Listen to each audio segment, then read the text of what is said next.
Hi there, this is Josh from Literary Gladiators, and today I'm going to be talking about a poem. The poem that I'm going to be talking about is from Seamus Heaney's first collection that he released, called Death of a Naturalist. I'm going to be referring to his Open Ground selected poetry collection, which includes poems of his from 1966 to 1996, which came out right after he won the Nobel Prize in Literature in 1995. The poem that I'm going to be talking about is called Churning Day. And what caught my attention about Churning Day was when I was younger, I thought that it was really interesting that the way that butter used to be made was in this large enclosed cylinder bucket-like device that you would use this large paddle-like mixer and move it up and down and all around in order to keep the whipping cream in motion until it formed the solid product that we know as butter. But after reading this poem, I've come to realize that it is quite an undesirable task, one that really is burdensome and backbreaking, and quite a delight when they found that machines would be able to engage in the task of preparing butter. I always get a great sense of rural Ireland when I read Seamus Heaney. I get that great sense of the atmosphere, the outdoors, even the great indoors with Seamus Heaney. And the way that he has this structured, he does such a great job with imagery. His ability to paint a picture and discuss what it is he's writing about in a straightforward manner is the essence of his poetry. And I feel that he's not one to use so much symbolism or encrypted messages. He's more into just calling it as he sees it, and that's what makes him extraordinary. I find it interesting in the very first stanza, his use of the vowel sound which is the short U. It's interesting how he he uses words like cud and utter and scrubber,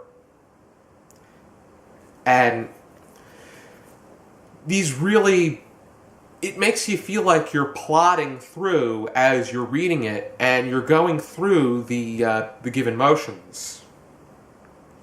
And he sees the churn itself as being a cumbersome, challenging tool to use.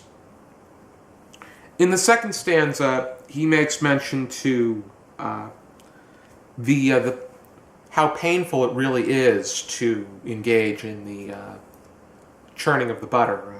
I specifically referred to lines 14 to 17, which was, my mother took first turn, set up rhythms that slugged and thumped for hours. Arms ached, hands blistered, cheeks and clothes were spattered with flabby milk.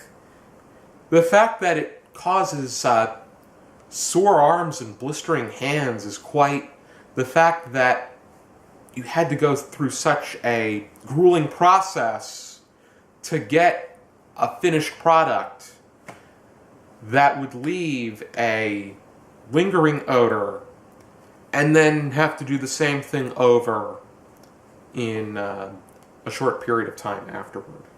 The third part talks about the strain that results in the finished product. The fact that their short stroke quickened, suddenly a yellow curd was waiting, the churned up white, heavy and rich, which is these are lines 22 to 24. And then line 26, heaped up like gilded gravel in the bowl. Gravel being such a rock-like device really shows you how difficult maintaining and managing the butter product truly is. And the fact that this strain, it takes so much time, it eventually does take shape, but still. The fourth stanza pretty much goes to show you that this strenuous process continues to be a strain during the aftermath. The house would stink long after churning day, acrid as a sulfur mine. Lines 27 and 28. Wow. Sulfur does not smell good either. It smells like rotten eggs, not very aromatic at all. You have your finished product. It wasn't very graceful to put together, and it's not going to be very graceful afterward. You may have a good week's worth of meals with this butter that you put together, and you may have even fewer days if you use the butter in your other cookery. But if you want that extra flavor and that great essence that comes with the consumption of butter, it's going to take work to get there. The four stanzas of Churning Day are pretty solid within themselves. The first one has to do with the grueling preparation. The second stanza talks about the straining work. The third stanza, the effort that it took to reach the finished product. And the fourth is the aftermath, which leaves a lingering of the previous stanzas. And I think that overall, Seamus Heaney is giving you that sense of what took place where he came from. Because with technology today, tasks have been made so much easier.